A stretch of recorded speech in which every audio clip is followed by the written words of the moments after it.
Welcome, everybody. My name is Stina Cowan. I am the Educational and Cultural Programs Manager here at the National Nordic Museum, and I am delighted to welcome you to yet another book talk in our series, Meet the Author.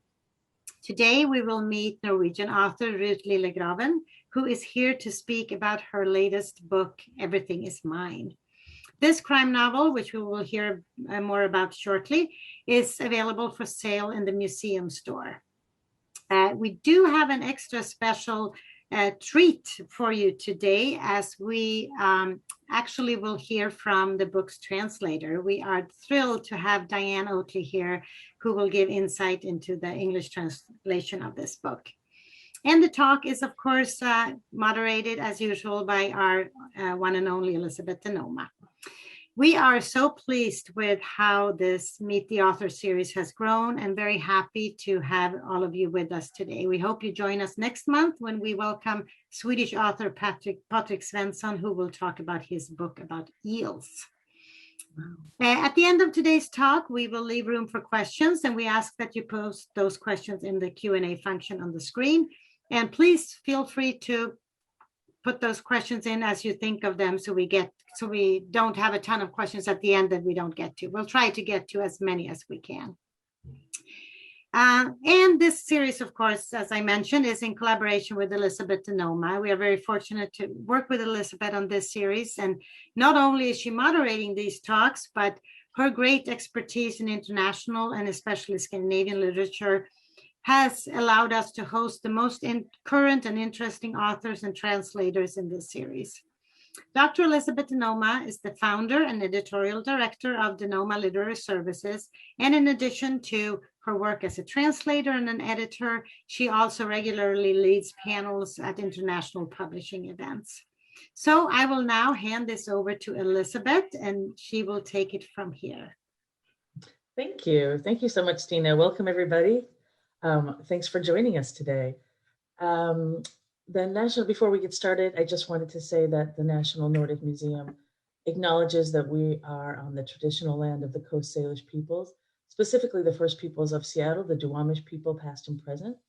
We honor with gratitude the land itself and the Duwamish tribe. This acknowledgement does not take the place of authentic relationships with Indigenous communities. It's a first step in honoring the occupied land on which we live, work, and play. We acknowledge also the impact of colonialism on Indigenous peoples. The Nordic Museum celebrates the continuity of Indigenous communities in the Nordic countries and North America through their exhibitions, programs, and collections. And we cultivate respectful relationships with each other through partnerships. Thank you. Today we are so pleased to have Norwegian poet and author Ruth Lillegraven and her translator, Diana Oatley, with us. Ruth Lillegraven debuted as an author with a collection of poetry called Big Bad Poems in 2005. And since then, she has published 2 novels, 3 more poetry collections, and her work has been translated into several other languages. She's published 6 books for children. As well, her work has been nominated for a number of awards and won, among others, the Brage Prize and the Nynorsk Literature Prize. Her novel, Everything is Mine, is a great success with international sales, and Nordisk Film has bought the rights to adapt it to screen, which I cannot wait to see. If you haven't yet read this book, you can pick it up in Seattle at the National Nordic Museum, or you can order it online pretty much everywhere. This book was translated by Diane Oatley, who did a lovely job with the material. Diane is a writer, indie scholar, and literary translator. Originally from the United States, she began her undergraduate studies in English literature at the University of Maine and transferred to the University of Oslo in her junior year, where she went on to complete an MA in comparative literature. She has a long list of nonfiction publication credits, predominantly in the field of dance studies, including dance reviews, academic articles, and creative nonfiction in peer-reviewed journals and anthologies. She's translated a long list of fiction and nonfiction titles from Norwegian into English. 2 of her fiction translations were longlisted for the International Dublin Literary Award. And in 2014, she received NORLA's Annual Translators Award for Nonfiction. So welcome, both of you. It's so nice to have you both here. And for everybody who is with us today, as Ruth and Diane and I are discussing, please, if you have any questions or comments, please do pop them in the Q&A at the bottom of your screen.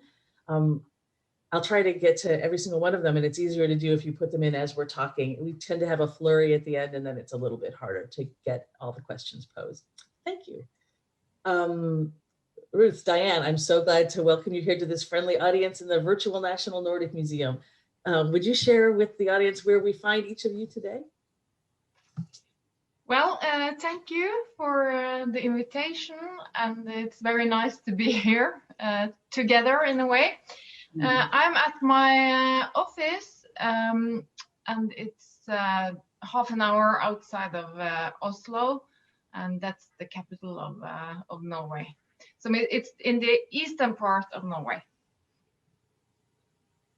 And Diane, where are you? Yeah, and I am based in Norway, in Oslo, but right at this moment, I am in southern Spain, in a town called Jerez de la Frontera. It's flamenco country. So, nice. And I'm in Seattle, where it is going to be 80 degrees today, unseasonably warm and lovely. So I think a good place to start that might be of interest to our audience here. It won't be the first time you've been asked this, I suspect. Call it Scandi crime or Nordic noir, whatever it's called. There's been a torrent of mystery and thriller writers coming from this region of the world. And what I thought we might talk about is why you think that is and what distinguishes it, if that's okay. Well, I think it's a bit difficult to answer, but I've heard different explanations. For instance, that it's because our countries traditionally have been quite privileged compared to many other countries in the world. We have a good welfare system, and many people are quite privileged. So maybe that gives us the overskud. yeah. Maybe that makes us able to write about those Darker, horrible things like murders and also, but that's a bit evil explanation maybe. But no, I've read the same. That theory that it's like the sort of flawless progressive society versus the dysfunctional dark underbelly. Maybe it's because we have this long winter where it's dark and cold and depressing, and that makes authors like me create these stories. Or maybe it's just because somebody started and then others followed. I think especially Swedish authors have been very central all the way since the 70s. We had this famous couple called Sjöwall and Waller, who wrote detective stories, and they had great success, and I guess inspired a lot of Swedish authors, and then maybe Norwegian authors, and in Norway we have a very successful and famous and very good crime author. His name is Jon Espe, and I think he has inspired a lot of Norwegian authors. So, but maybe the explanation is a combination of these different explanations. Yeah, I think that there's something to both of those points for sure. Diane, did you have other thoughts about that? No, I think she sums it up quite nicely. I mean, but I think there is I have to confess, I don't read a lot of crime fiction, but one of the reasons for that is that oftentimes there is sort of very graphic and sexualized violence, which I can't stomach, which I'm very happy to say is not the case in Ruth's books. But I think with that, having said that there was a diversity within the genre as well, that it's not just the same type of stories that are being pumped out. No, that's true. That's true. I mean, you have everything from sort of the cozy mysteries of Vivica Stan that in the Sondheim series into two things that are quite graphically violent, as you say, in different ways. And Stig Larsson certainly being among those authors. The most obvious example, yeah. Right. And psychological thrillers, or at least domestic noir thrillers, like Everything Is Mine is a part of. those have not been that popular to write in Scandinavia. It's more like it's more of them now, but earlier it was almost, I think, when I started reading those books, they were almost always from the US. So we're inspired by American books in that field, that smaller part of the crime fiction, I think. Yeah, definitely. There's a lot of cross-pollination going on across the Atlantic there. Nice. And as you say, like this particular genre is pretty new, and it's one of the striking things about your book is that it is like this domestic noir. And it feels very fresh. But before we get into this particular title, let's go back in your career a little bit and talk about your earlier works and how you started as a poet and what your evolution as an author was like. Yeah, well, my first book came, I think it's 16 years ago, and that was a poetry collection. And by then I was working in the publishing house myself, and I hear everybody or other authors say that they've always knew that they wanted to write, or always wrote things since they were 8 years old, but that wasn't the story for me. I was really satisfied with working with other people's books, very eager, very. I read a lot of books always, but I never wanted to write them myself. But suddenly I wrote this poetry collection, and then it all got started.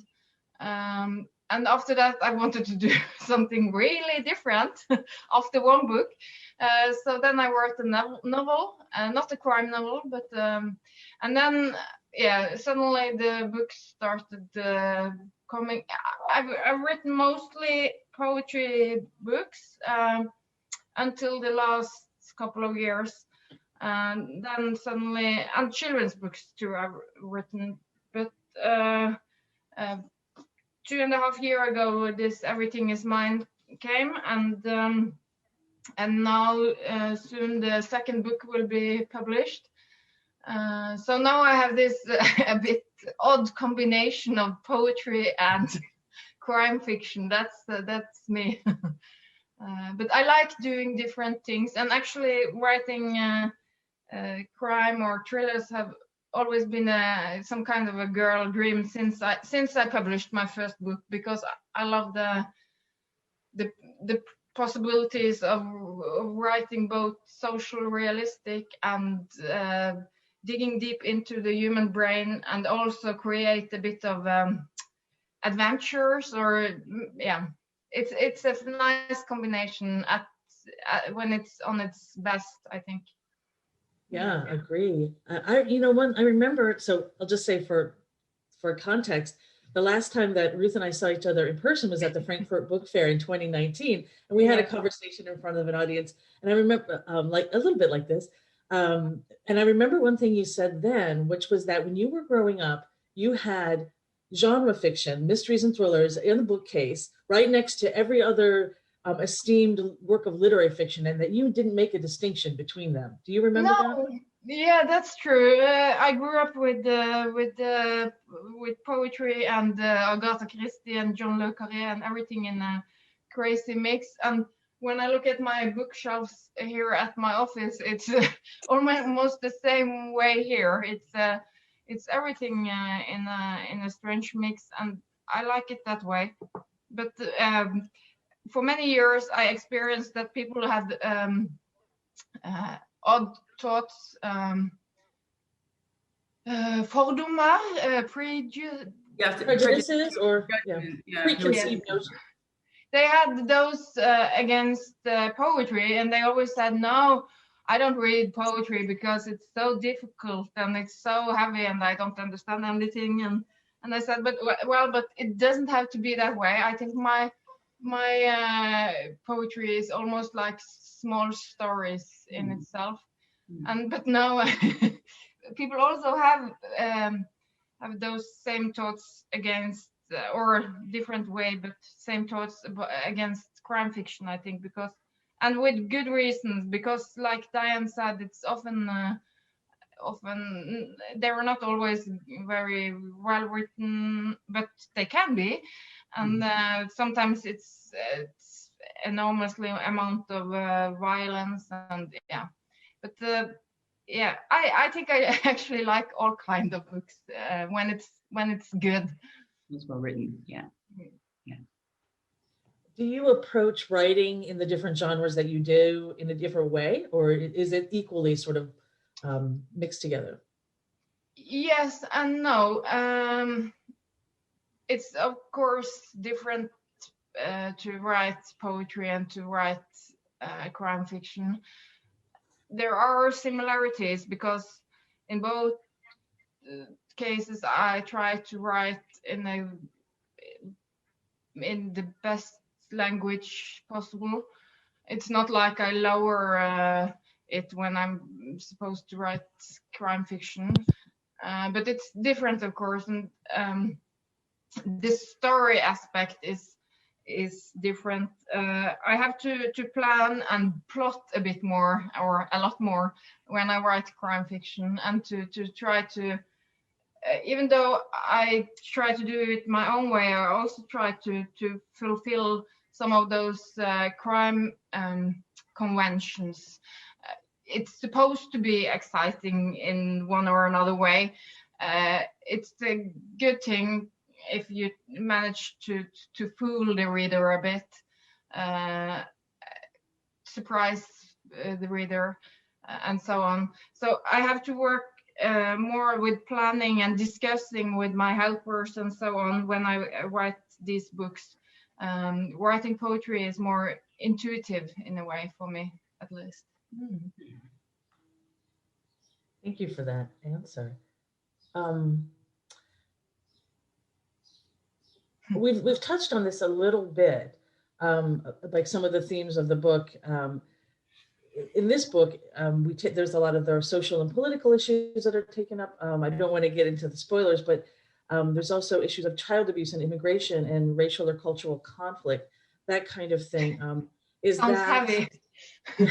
Yeah, it does sound heavy, but you deal with it, very deftly, and it's translated very deftly. Diane, I know you had mentioned earlier that some of those issues are quite disturbing to you personally. I wondered, how did you approach translating?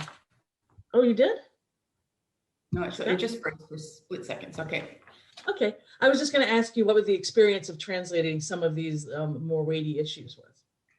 Well, in this case, I was apprehensive when I first started, when I saw what it was about, but at the same time, I mean, child abuse is also an issue that is close to my heart. And it's one of the things I like about the main character, is that she's so driven to do something constructive about protecting children. And it's so, and as I said formally, I mean, Ruth has an ability to write about very difficult topics in a way that they hit home, but it's not like I feel, it's not like I go and have bad dreams about them afterwards, which was my experience with some other kinds of writing. But yeah, so she writes with such clarity, and the characters are so succinctly drawn and complex. So it's never just acts of violence or crime for the sake of the sort of scandal or the sensation of it itself, but it's always very well sort of integrated into the movement of the narrative and the motivations of the characters. Yes, absolutely. So it's yeah. Thank you for that. So we've talked a little bit about this. I think it's time for us to listen to a little bit of the book. I'm going to set it up just quickly to talk about what the overall premise of the book for anyone who hasn't read it yet, which is there's this upwardly mobile couple, Clara and Henrik, who are both very successful in their respective careers, and they live an affluent life in Oslo in a house they've inherited, and they have twin sons who they're raising. But there's a lot of conflict, sort of a hidden conflict, and tension in their relationship. And when a series of crimes begins, and it starts with a child abuser who is murdered, the fissures in their relationship become known, especially when Henrik is suspected of the crime. We're going to start. We're going to have a bilingual reading first from Ruth in Norwegian, and then second from Diane in English. From the preface from the first book, Everything is mine. And this is a childhood experience of the main character, Clara. Yes. Ja, dette er litt vanskelig. Ja, dette er litt vanskelig å huske, for alt skjedde så fort. Men i det ene sekundet jeg kjørte meg inn i svingen, og i neste brasa meg ut for kanten på min side. Vi må ha kommet for langt ut og hatt for stor fart. Jeg rakk egentlig bare å hyle før vi trefte vattnet. Magne klipsa av med beltet og ropte at jeg skulle rulle ned vinduet og komme meg ut gjennom det. Da trodde jeg jo at han ville gjøre det samme, men da jeg snudde meg, satt han fremdeles bare der i setet sitt, stiv og rank, og jeg skjønte ikke hvorfor. Jeg prøvde å åpne døra fra utsida, men det gikk ikke, det var som om hun var låst. Så prøvde jeg å simje rundt bilen, det tok sin tid.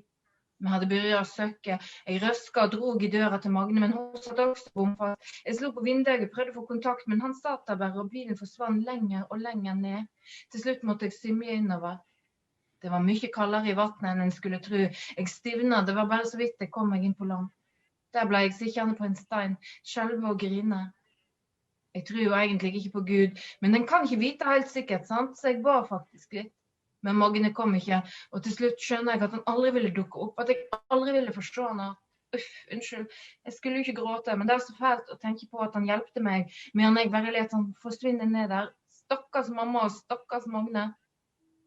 Takk, Clara, sier politimannen, nikker mot soloen og skulebollen på bordet, vil at jeg skal forsyne meg, men jeg blir kvalm bare av å se på den dissende gule eggekremen. Politimannen er grei nok, men jeg lurer på om han er en av de som ikke skjønte, ikke ville skjønne. Gjennom vinduet ser jeg folk som parkerer for å gå på doktorkontoret vegg i vegg med kommunehuset der vi ser. Over veien ser jeg butikken, skolen og aldersheimen. Kring deg ligger fjellet, passer på oss eller stenger oss inne, og bak der ligger fjorden. Resten av historien kjenner jeg, sier han. Du må ikke ha dårlig samvitt, det var snarrådig at du kom deg ut av bilen, og at du prøvde å redde Magne. Nå er det viktige at du lever og får det bra. Oh, thank you for that. So it's so beautiful in nynorsk. I'm sort of very emotional now. Yeah, I think it's just lovely. No pressure, Diane. Yeah, that's sort of a shift now, but I just start and yeah. It's kind of hard to remember this because it happened so fast. But 1 minute we were driving into the turn and the next we were barreling over the drop on my side. We must have made the turn too wide, too fast. I only had time to scream, really, before we hit the water. Magne undid my seatbelt and shouted that I should roll down the window so I could get out. I thought he was going to do the same thing, but when I turned to look, he was still just sitting all straight and stiff in his seat. I didn't understand why. I tried to open my door from the outside, but it wouldn't budge, like it was locked. So I tried swimming around the car. That took a while. The car was starting to sink, and I yanked and tugged at Magne's door, but it was completely stuck.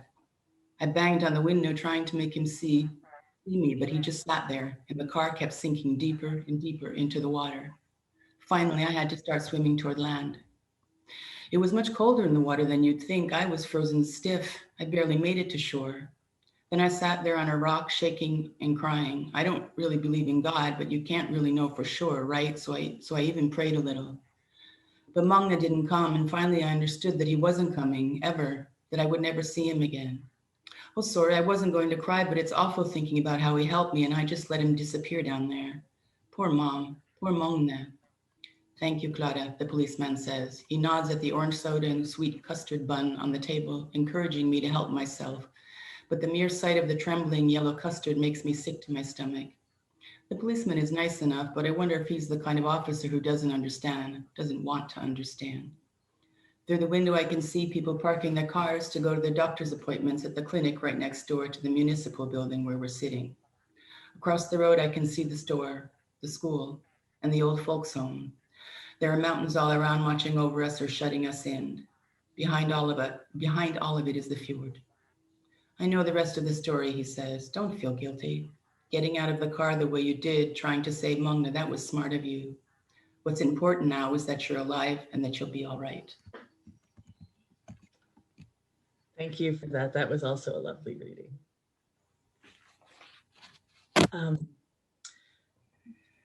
Can you guys talk a little bit, unpack a little bit, or tease out a little bit which of the themes from the first book are going to continue into the second book as the children get older and the story gets more involved?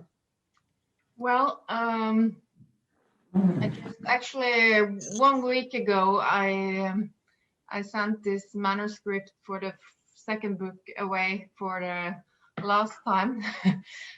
So it's quite new, and I think Diane is working on the translation these days. But without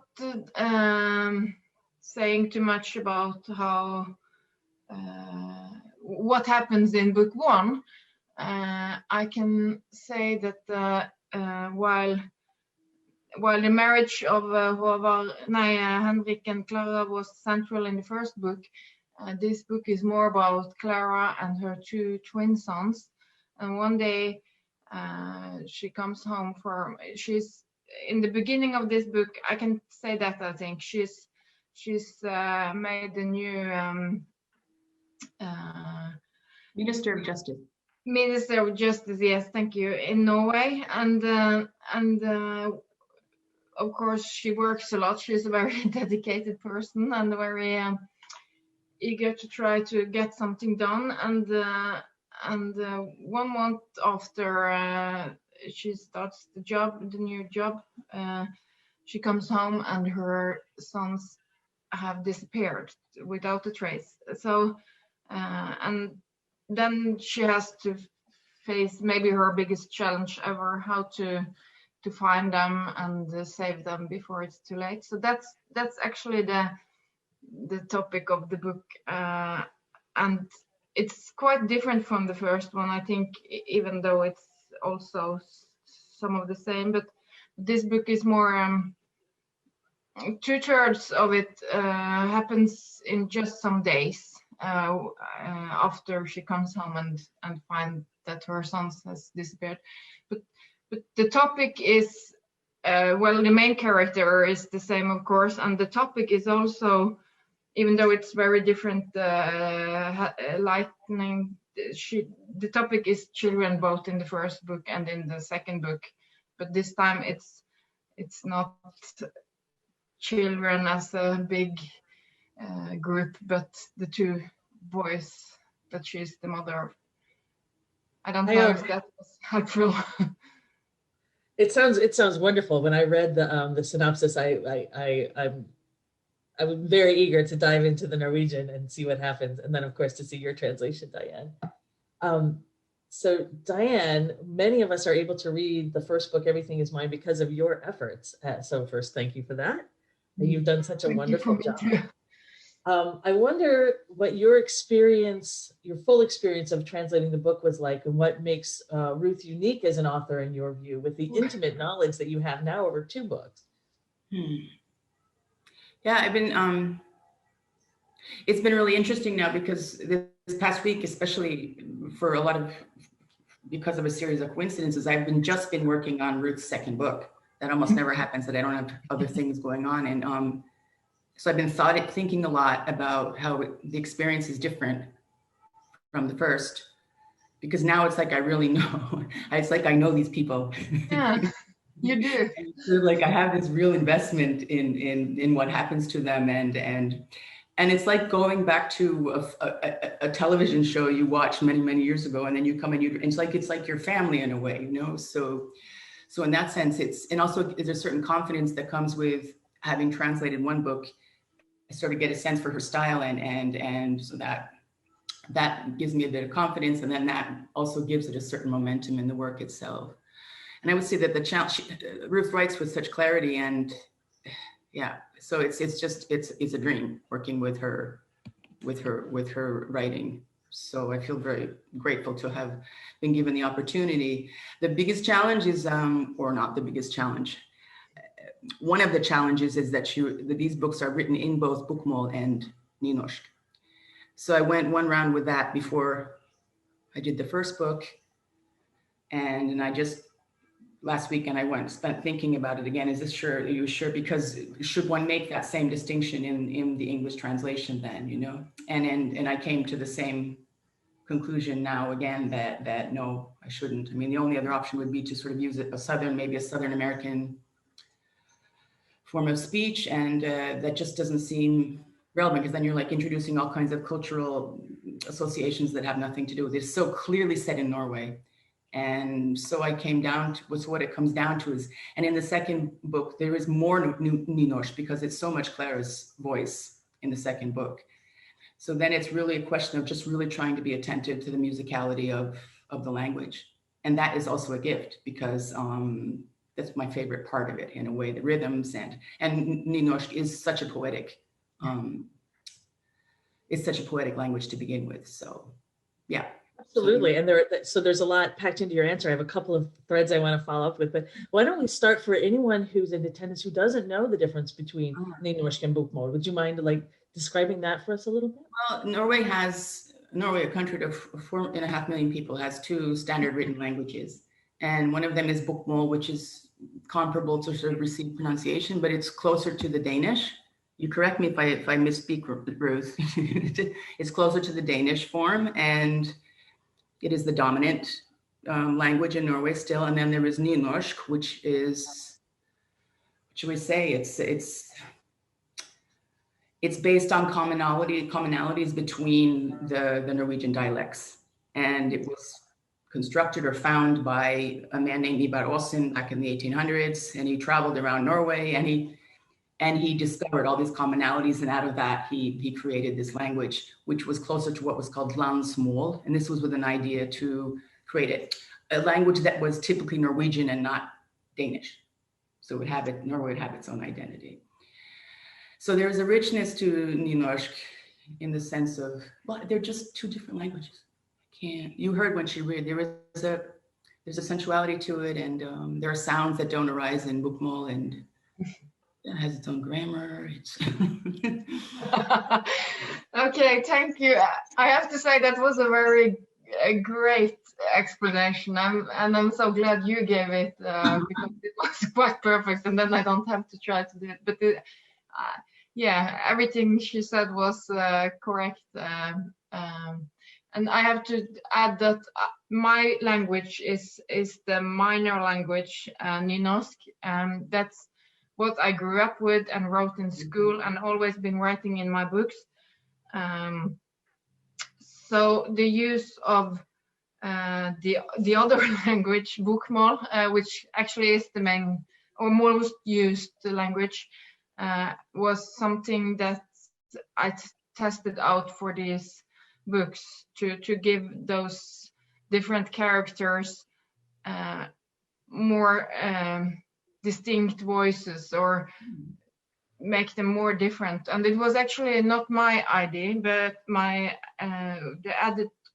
editor on these books, it was his idea, and I said no, I don't want to do that. It's a stupid idea, and and also I was a bit afraid what would people say, because language is a quite strong part of people's identity and of my author identity, and then I tried it and stopped it and tried it again, and it ended up with that both language solution. And actually, when the book came out in Norway, that was what everybody said.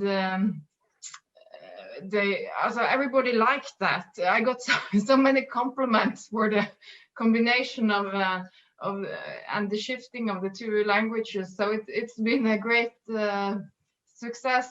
And now I don't think in the new book I've done this too, as Diane mentioned, and now I don't even think about it anymore. When I sit down and are supposed to write about one of my bokmål persons, it just happens without any thinking. So now it's become a bit more natural. But in the beginning, it was like I had put on some strange costume or tried to be somebody else. But it's not my language. It's the language of the characters. So now it's like who they are. They can only speak in that voice. It makes sense. Yeah, it does make sense. I remember, Diane, when we were kicking off the translation and talking about that, we were saying, okay, but so what is the the connotations of people speaking in these different ways? And is there an inferred power dynamic or other nuance that we'll lose if we don't represent it in some way? And I remember like the discussion, like we didn't want to impose some sort of English language dialect on them because that would be weird. And then the option was like, well, do we create something new? But how would we do that? To do the same thing Ivar Aasen did. Make a new English. That would be something. I was seriously. I don't think it's a problem that it's the same English in the whole book, and in the other translations, they've also done the same thing. They've translated it in the same language, and it's not many countries that have those two language solutions. So, and I really don't think, or I don't think we lose a lot by having one language either. Well, and that's why I take heart when you say this, it's their voice, and their voice happens to be bokmål, or it happens to be in that, then it's my job just to really pay attention to, like I said, the musicalities or the character itself. Mm-hmm. Elena Ferrante, I don't read Italian, but when I read her books in English, and very often the translation will, often enough that I've noticed it, the translator will say, and she spoke, and she spoke in a vulgar dialect. And I have to wonder if in the original that it was actually written in dialect, and that was the translator's way of resolving that particular dilemma. If you understand my point. But in this case, I couldn't say, well, it's not really the same, doesn't play out. But that would be one case of another country that has another dialect where there are very clear cultural associations to a manner of speech. Yeah. Mm. And I think we talked about this before. I think because of Clara, she speaks her dialect. She has lived in Oslo for very many years. She hasn't begun to speak bokmål. No, but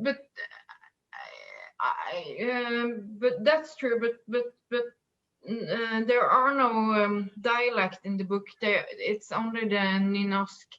Yes, and a lot of people in Norway mix it. They say that when they say that I write dialect, but I don't write dialect. I write nynorsk. But it's always mixed, even by Norwegians. But now I remember that when we first discussed using both languages, one of the reasons that I was skeptical was that I found it.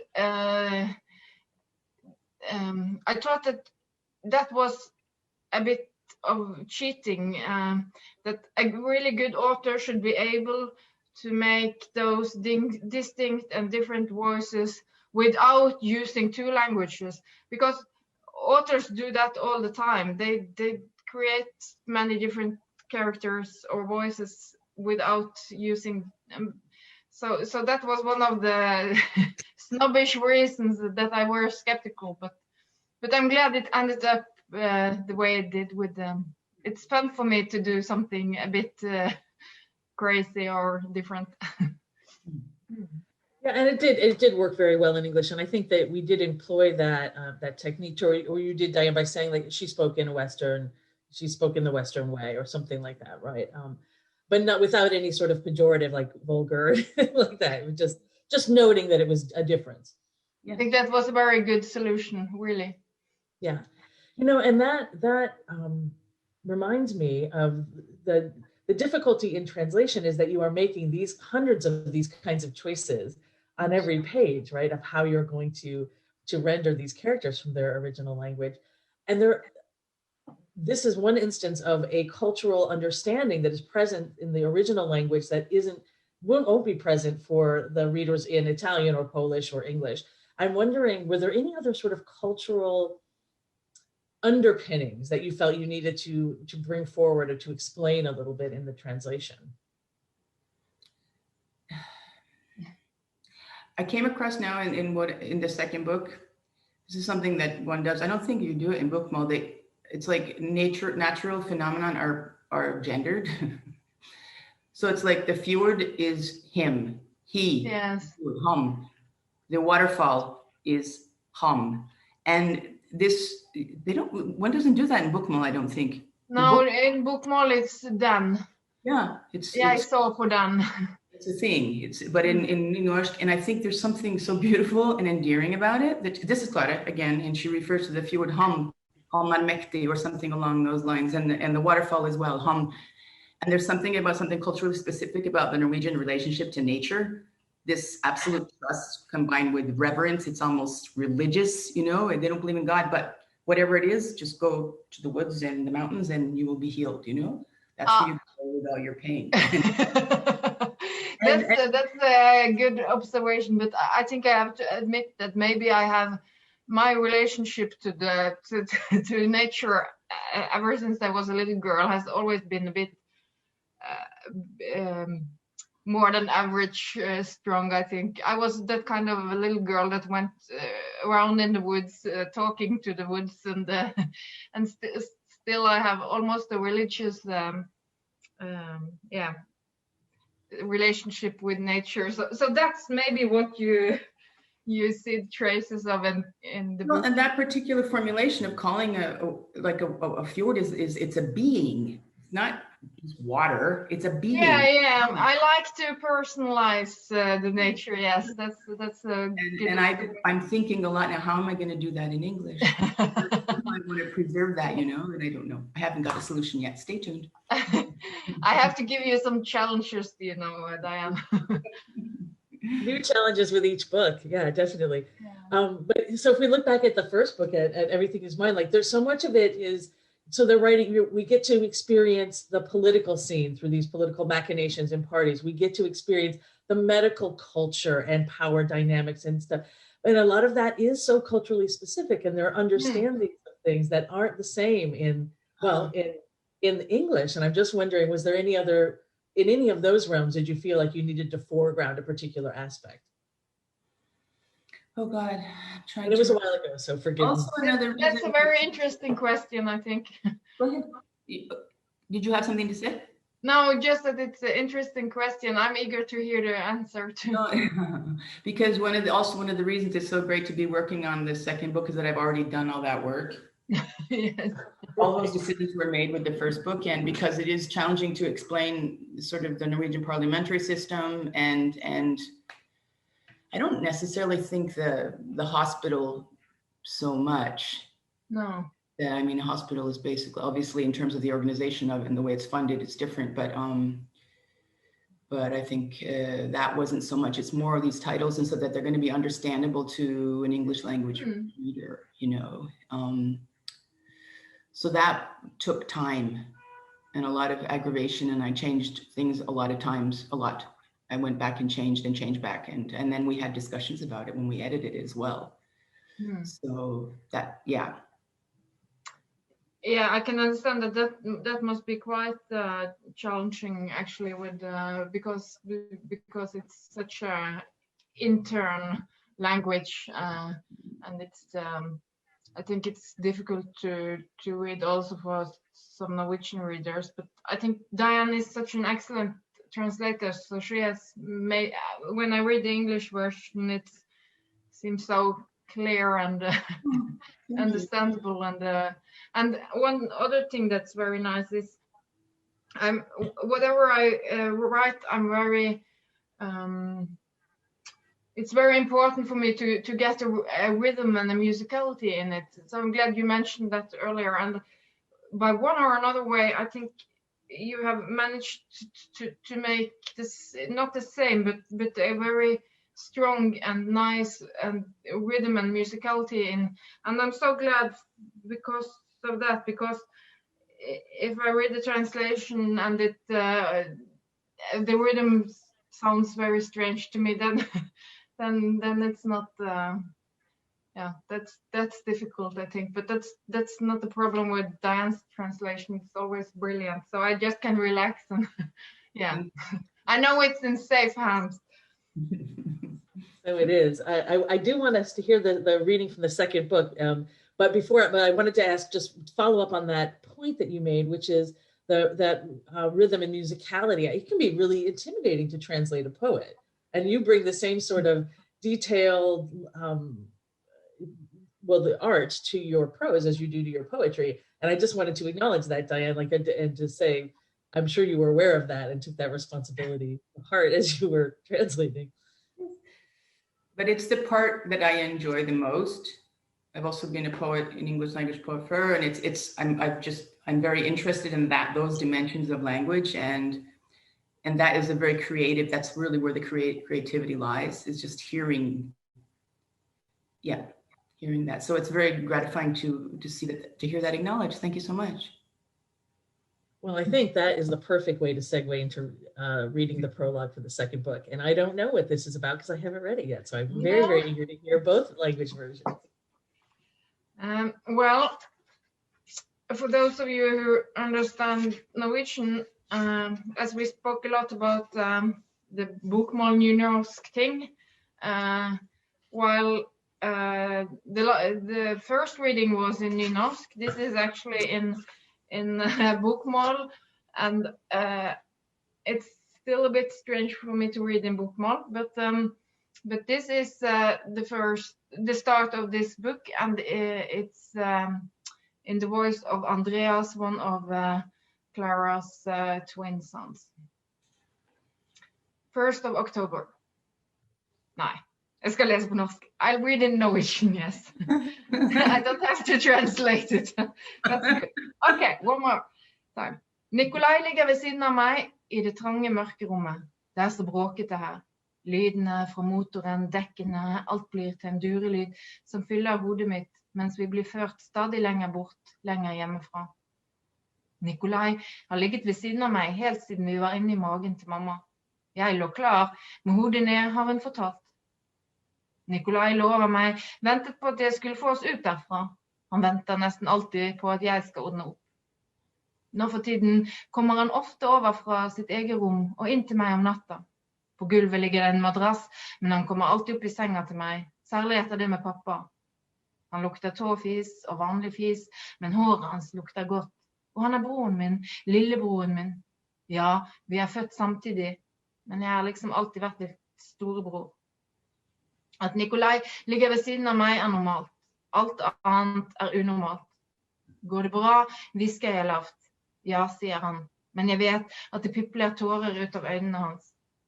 Nikolai, tenk at dette skal gå bra, så går det bra, ok. Han hikster, og det er nesten så jeg kan kjenne lukten av tårene hans, enda jeg tror tårer ikke lukter noe. Jeg ligger vondt, har krampe i det ene beinet, prøver å strekke det ut. Hvor lenge kan vi ha ligget her? En time, 2, 3? Jeg vet ikke. Det er umulig å si. Her er det helt mørkt, og det er det jo garantert utenfor også. Jeg er kvalm og rar, kanskje bruker vi opp luften her. Men jeg må ikke tenke på det. Får jeg panikk nå, kommer Nikolai til å klikke helt, og det må ikke skje. Mamma må ha kommet hjem for lenge siden nå. Hun hadde ikke ordnet barnevakt til oss, skulle ikke bli sen, sa hun i dag tidlig. Det sier hun ofte uten at det stemmer, men i dag hadde det virket som om hun mente det litt mer enn vanlig. Jeg ser henne for meg. Clara, mamma, justisminister. Hun åpner døra, går gjennom alle skoene, sekkene, jakkene som ligger overalt, og som hun alltid sier irriterer henne, uten at hun gjør noe med det. Så hører hun hvor stille det er. Så roper hun på oss, så roper hun igjen, så skjønner hun at noe er veldig galt. Andreas, sier Nikolai, jeg er redd. Selvfølgelig er hun redd. Jeg er også det, men det kan jeg ikke vise han. Må ikke bli irritert på han heller, ikke akkurat nå. Det går bra, sier jeg, og prøver å bruke pappas stemme. Kommer vi til å dø, piper han. Ja da, sier jeg. Men ikke nå, om 80 år eller noe. Hvordan vet du det? Jeg bare vet det. Ta det rolig nå, vær så snill. Tenk på pappa. Jeg skjønner med det samme at pappa-ordet var en tabbe. Det får han til å snufse og vri seg. Nå gjør vi en krapp sving, og så en ny sving motsatt vei. Jeg kjenner noe surt komme opp i halsen min og må svelge. Kan virkelig ikke spy her nå. Jeg svelger igjen, og så forsvinner det. Men Nikolai hikster og gråter fremdeles. Nikolai, sier jeg, og denne gangen prøver jeg mammastemmen. Nå må vi ta oss sammen. Thank you for that. Very nice. Do we have time to do the English too? Yeah, we have time. Please do the English. Am I? Okay. October 1st. Nikolai is lying beside me in the cramped dark space. It's so noisy in here. The sounds from the motor, the tires, all of it becomes a rumbling drone that fills my head as we are carried farther and farther away from home. Nikolai has been lying next to me ever since we were inside Mommy's tummy. I was lying head down, prepared to launch. She told us so. Nikolai lay above me, waiting for me to lead the way. He almost always waits for me to sort things out. These days, he often leaves his own bedroom and comes into mine at night. There's a mattress on the floor, but he always gets into bed with me, especially after what happened to Dad. He stinks of foot and body odor, but his hair smells good. And he is my brother, my little brother. Yes, we were born at the same time, but I have sort of always been the big brother. The fact that Nikolai is lying beside me is normal. Everything else is abnormal. Are you okay? I whisper softly. Yes, he replies, but I know the tears are trickling down his cheeks. Nikolai, try to think that everything will be fine. Then it will, okay? He sobs, and it's almost as if I can smell the scent of his tears, even though I don't think tears have an odor. I'm lying in an awkward position and have a cramp in one of my legs. I try to stretch it out. How long have we been lying here? An hour? 2? 3? It's impossible to say. It's completely dark in here, and for sure, it's dark outside too. I feel queasy and unwell. Maybe we're breathing up all the air in here. But I must not think about it. If I start to panic now, Nikolai will completely lose it, and that won't do. Mommy must have come home. Mommy must have long since come home. This morning she said she hadn't called a sitter for us. She wasn't going to be late. She says that a lot, even though it's not true. But today it seemed like she meant it a little more than usual. I can picture her, Clara, Mommy, the Minister of Justice. She opens the door, wades through all the shoes, the bags, the jackets strewn everywhere, which she always says irritates her, though she doesn't do anything about it. Then she notices how quiet it is. Then she calls us. Then she calls again. Then she understands that something is very wrong. Andreas, Nikolai says, I'm scared. Of course he's scared. I'm scared too, but I can't let him see that. I mustn't become cross with him either, not now. It will be fine, I say, and try to talk in a dad voice. Are we going to die, he squeaks. Yes, I say, but not now, in 80 years or something. How do you know? I just do. Take it easy now, please. Think about Dad. I immediately understand that saying the dad word was a mistake. It makes him sniffle and squirm. The vehicle makes a sharp turn and then another turn in the opposite direction. I can feel something acidic rise in my throat and I have to swallow. Really can't throw up here now. I swallow again, swallow it down, but Nikolai is still sniveling and crying. Nikolai, I say, and this time I try using a mommy voice. We have to pull ourselves together. Thank you so much. I really cannot wait to read this book. I bet everyone else feels the same way. We have a couple minutes left and I have a couple quick questions and there's one in the Q&A. But I just wanted to ask how the two of you worked together. What was your process when you were working on this series? Well, fortunately, since Diane is such a great translator, she works on herself and I work on myself. But I really trust her completely since I've seen how great she does. But she had some questions, and actually, depressingly enough, she found some small mistakes too, and that's now I know that all translators do that. So that's I still haven't heard anything about this new book, but I know it will be coming. But I'm so grateful to be translated by such a great translator. I don't know if you would like to add anything, Diane. Well, I mean, I don't always get to meet my authors, you know. Just logistically, it's not always possible. I mean, Ruth and I, we both know Ruth's agent, Gina, and we had coffee together once, and that always facilitates things. Yeah. And I have contacted you on occasion but mostly towards the end of the process with queries and yeah, things that were found to clarify these and such. So it's also just good to know that she's there psychologically. That, you know, that is always there in the back of my mind. If there should be something I don't, yes, I can always contact her. So that's good. It's a real boon to be working with a contemporary author and one who is available to you. Yes. We have a question and a comment, and the question is: we've seen so many changes here in the U.S. due to COVID. Have you seen any changes in Norwegian society, and might that inspire or change your work in any way? Well, I think it's a lot of changes here too, and a lot of difficulties due to restrictions and economic crisis for people. And I think as an author, I actually feel lucky because I'm able to do my job even though it's lockdown. The biggest difference is that things like this, conversations or readings or on stage, meeting the public, meeting the readers, that's not as easy as normal. So it's more writing and less performance. But I feel lucky that I'm able to write anyway. I don't know. Was there more to the question that I didn't answer? No, I think that's fine. Diane, did you have any thoughts on that too? No. Okay. I mean, I think it will be, it's going to, we don't even know what the effects are going to be at this point because we're still sort of going through it. We're all just sort of surviving right now still, I think. Yeah. Yeah, and I think that think how many books are going to be written about this, and it gets the backdrop of this and what the potential is for that too. So we have a comment that just says, "Thank you for the depth of writing related not only to the characters and society, but also the natural geography and beauty of Norway." So I think that stands in for all of our thanks. I'll just ask you guys one last question before we end, and that is, what obviously, Diane, you just said that you were working full time on the second book. I want to know just what other things you guys are working on. What can we look forward to coming from you in the near future? Well, I've promised that it will be 3 books about Clara. So sometime in the near future, I have to start writing book 3. But I'm still trying to recover after the finishing of the book 2. But it will be a 3rd book.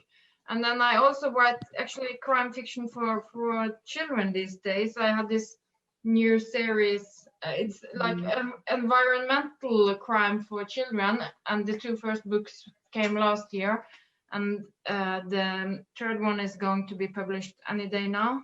And I just this weekend I tried to write on the 4th one. So that's about what I do. And Diane? Yes. I just delivered 2 since Christmas. I delivered 2 nonfiction books. One about investigative interviewing techniques for the police, and another about the use of coercive measures in the mental health system in Norway. Very, very heavy material. All of it. Sounds funny, yes. Yeah, and can I mention other authors? I just finished the 3rd of the Maya Lund's 3rd book of her series, which began with the history of the bees, and the last one I finished that just before Christmas. God, how is it pronounced? Przewalski's horse. It's about wild horses in it escapes me. But that I delivered for Christmas, so I'm waiting for the round of edits now to come back to me. And I'm more and more enjoying translating fiction. I used to do predominantly just nonfiction, and it's more and more fiction, and that's become sort of my thing now. So nice to hear. And great to hear. We all feel lucky for that. And I know that I speak for everybody in attendance when we say we can't wait to read the 3rd upcoming book in this series too. So I'll just thank you again, and then I'll make some final statements, just closing comments. Thank you, Diane. Thank you, Ruth. Thank you. And thank you, everybody who was in attendance. In the next session of Meet the Author, we'll be talking to Patrick Svensson, the author of the Book of Eels, also known as the Gospel of Eels in the UK. It's a deftly woven narrative that has been wildly successful in the Nordic countries and in English translation. And thank you for joining us today, and consider becoming a member of the National Nordic Museum or making a donation if you're in a position to do so. Details are available on the website nationalnordicmuseum.org. So yeah, thank you once again for all your time today. It was really a pleasure spending time with you all. Take care. Thank you. Stay safe. Bye. Bye.